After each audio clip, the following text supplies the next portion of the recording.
Everyone, in this video I will show you how to replace this Hyundai Genesis key-fob battery.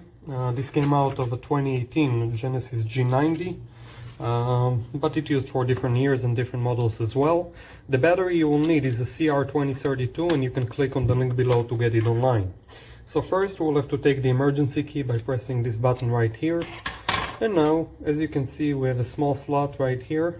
So I will take a big enough flathead, just put it here, and I turn clockwise, okay?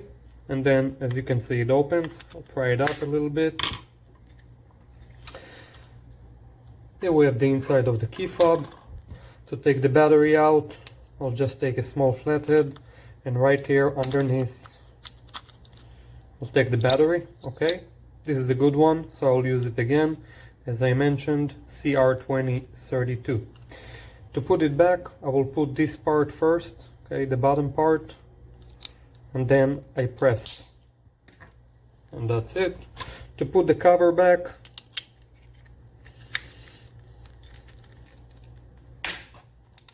make sure that everything is tight.